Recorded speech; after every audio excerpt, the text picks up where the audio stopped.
दोस्तों, एक बार फिर से आपका स्वागत है 90.8 FM 24 पर। आप इस वक्त हेलो फरमाइश शो सुन रहे हैं और हेलो फरमाइश शो में आप अपनी फरमाइशें भेज रहे हैं। साथ ही साथ दोस्तों, जैसा कि हमने आपको बताया था कि भाई राष्ट्रीय पोषण सप्ताह चल रहा है 1 से 7 दिन तक, यानी कि 1 तारीख से 7 तारीख तक ये सप्ताह होता है, जिसमें हम लोगों को जागरूक करते हैं पोषण के बारे में और बताते हैं कि किस तरीके से न्यूट्रिशन खाना खाएं और हम अपने परिवार में इस चीज़ को अपनाएं ताकि परिवार में बच्चे, महिलाएं, सभी जन जो हैं वो स्वस्थ रहें और कुपोषण की जो दर है उसको कम किया जा सके।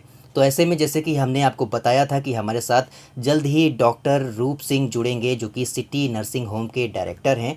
तो हमारे साथ डॉक्टर साहब जुड़ चुके हैं, सिटी नर्सिंग होम के डायरेक्टर डॉक्टर रूप सिंह। तो सबसे पहले तो डॉक्टर साहब, आपका स्वागत है हमारे स्टूडियो में।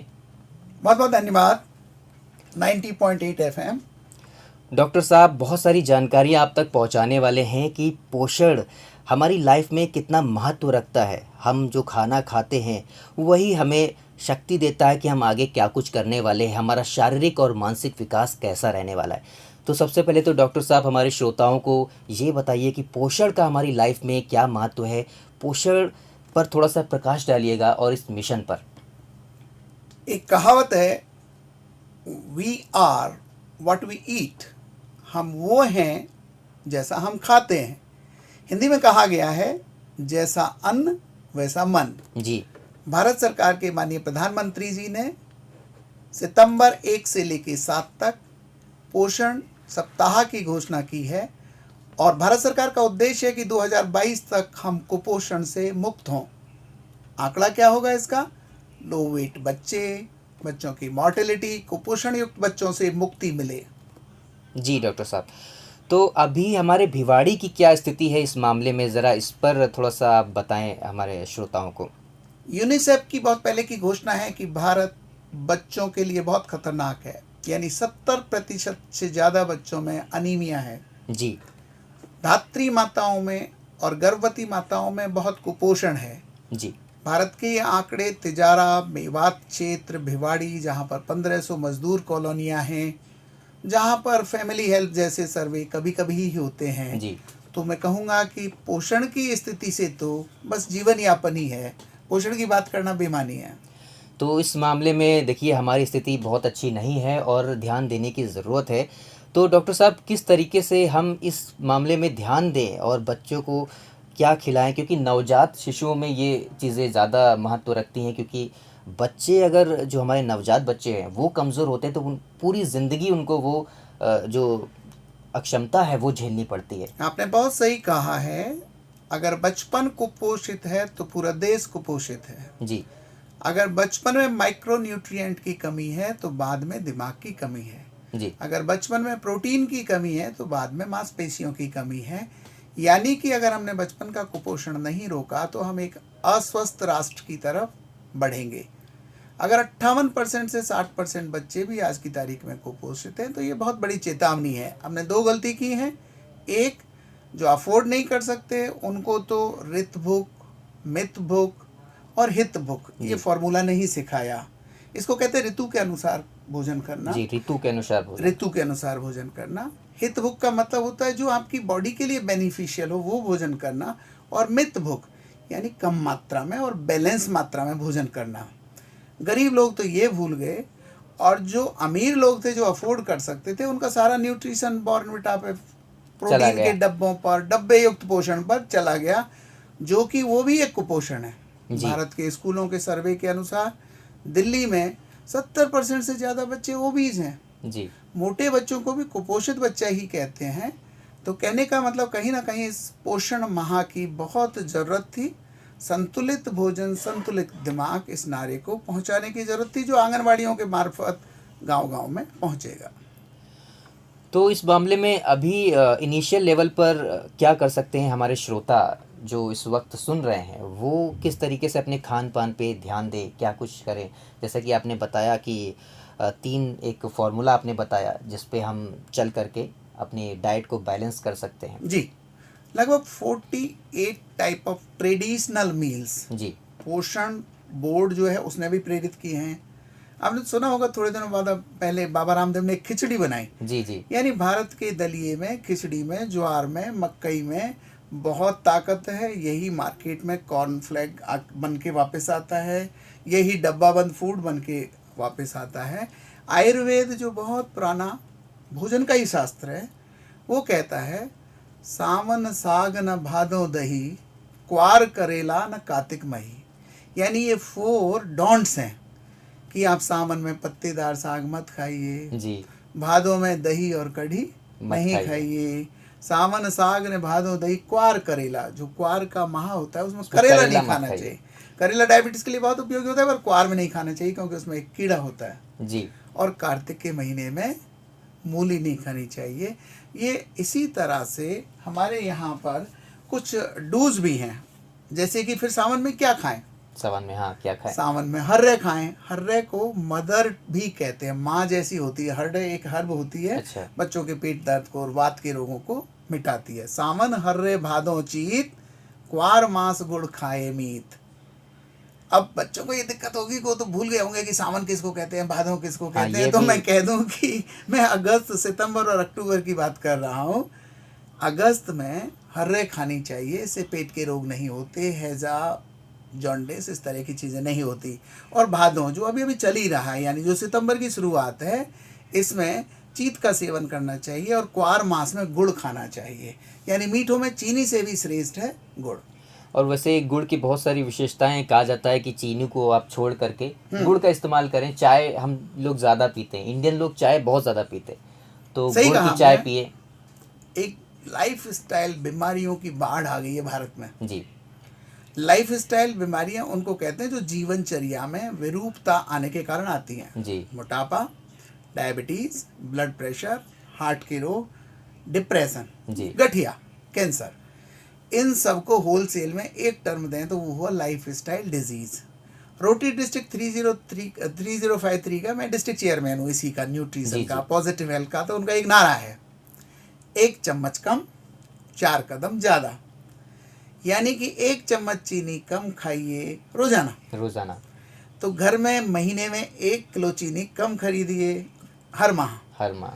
4 कदम रोज बढ़ाइए, मानी जितना भी आप पैदल चल रहे हैं उससे चलिएगा 4 गुना ज़्यादा। शरीर से पसीना निकलेगा तो भूख लगेगी अच्छी, और समय पे खाना और समय पे सोना, ये हमारा पोषण बढ़ाते हैं। तो दोस्तों बहुत अच्छी जानकारी डॉक्टर साहब दे रहे हैं, और डॉक्टर साहब ने अपनी इस वार्ता में न जाने कितने फॉर्मूले बता दिए आपको स्वस्थ रहने के लिए। और दोस्तों अभी क्या करते हैं भाई, हम अपने शो को आगे बढ़ाते हैं और फरमाइशों की ओर बढ़ते हैं। हमारी अगली फरमाइश हम तक पहुंच चुकी है। रानी जी की फरमाइश है, मिलकपुर की रहने वाली हैं और इस समय एक बढ़िया सा गीत सुनना चाहती हैं, किया किया क्या किया। तो ये वेलकम मूवी का गाना है दोस्तों, तो इस गाने को प्ले कर देते हैं और जल्द ही एक बार फिर डॉक्टर साहब से मुलाकात होगी और कुछ और बातें डॉक्टर साहब बताएंगे। फिलहाल दोस्तों इस गाने को सुनते हैं, वापस जल्द ही लौटेंगे। सुनते रहिएगा 90.8 FM 24, आपका रेडियो, आपकी धड़कन।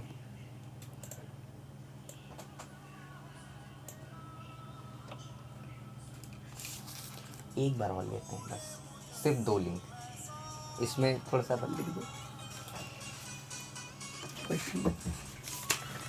इसमें आप किन बातों पर बहुत अच्छे से बता सकते हैं। थोड़ा माइक का डॉक्टर साहब से आ गया तो डॉक्टर साहब आगे हो जाए। अच्छा, हाँ दूर था। हाँ, थोड़ा सा वॉइस देखिए। लाउडली नहीं था। अच्छा देखिए हमारे ये टॉपिक तो कवर हो गए, बीमारी की स्थिति हो गई और न्यूट्रिशन के बारे में आपने बता दिया, तो दोनों ही चीज़ें आपने बता दी। अब एक ही टॉपिक बचा कि भाई इस बार का जो है वो उसके लिए क्या आंगनबाड़ी और उसमें क्या प्रयोजन है, क्योंकि कोविड-19 के दौर में हमको इसके ऊपर कुछ कर सकते हैं या नहीं कर नहीं कर सकते। सकते ना, कोविड में न्यूट्रिशन पे बड़ा महत्व आया। तो चलिए इस पर हम थोड़ी सी बस बात ये कर 2 प्रश्न लेंगे। कर लेंगे। हाँ और बस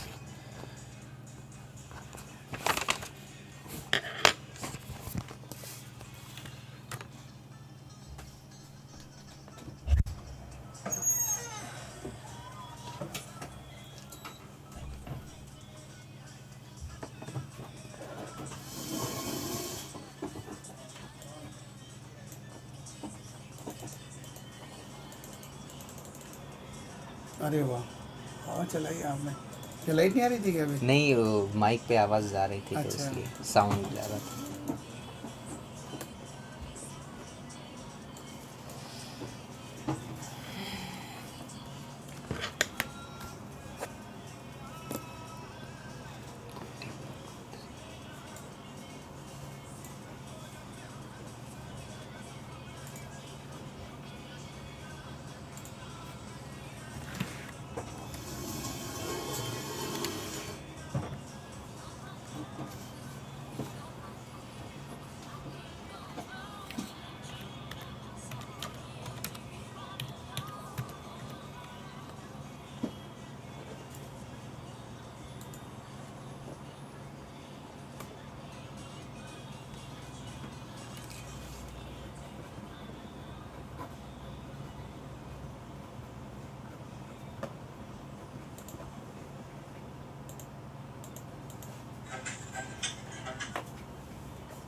यार सब्सक्राइब करो ना ऑलराइट को।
स्पैम कॉल है ये,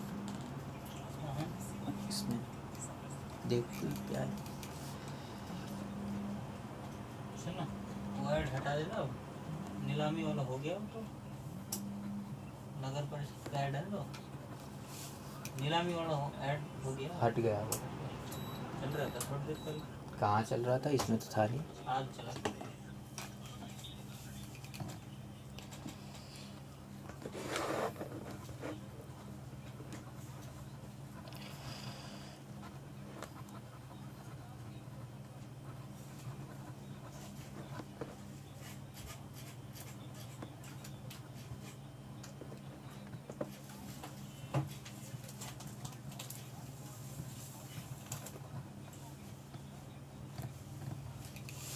30 सेकंड में हो जाएगा। ओ,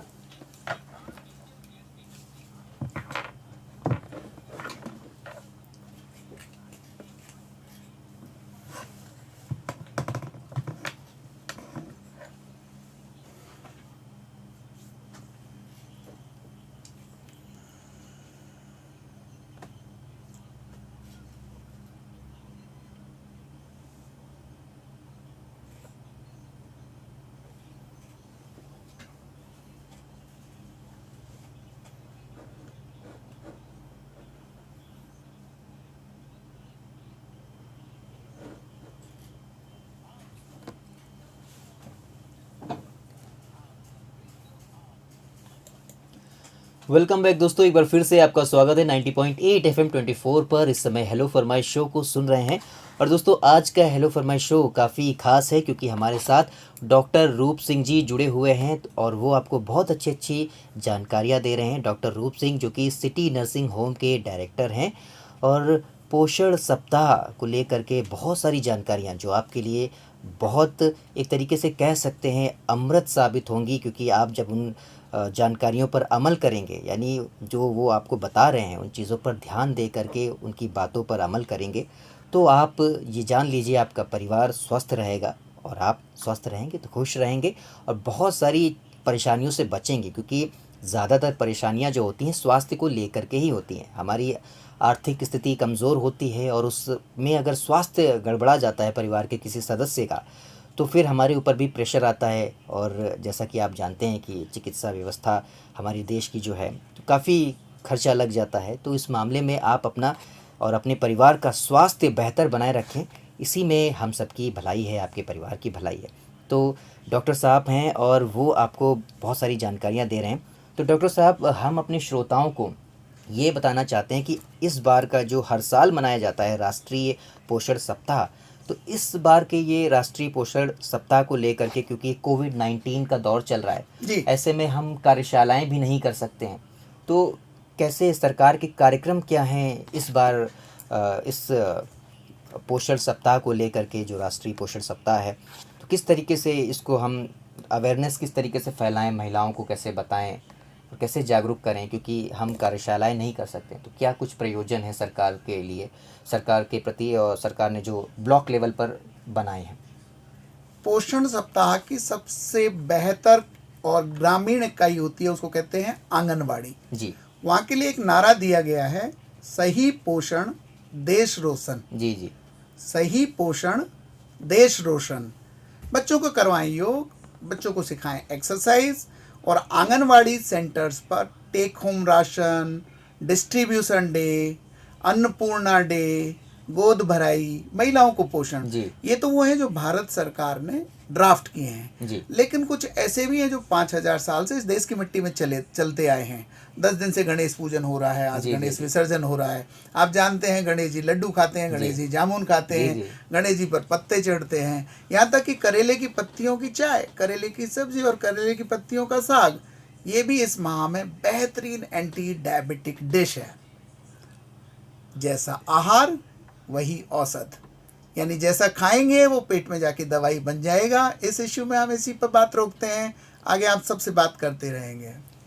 चलिए डॉक्टर साहब, आपका हमारे श्रोताओं से जुड़ने के लिए बहुत बहुत धन्यवाद। और डॉक्टर साहब ने इतना कीमती वक्त निकाल करके हमारे स्टूडियो को दिया, हमारे श्रोताओं के लिए वक्त निकाला। डॉक्टर साहब आपका बहुत बहुत धन्यवाद।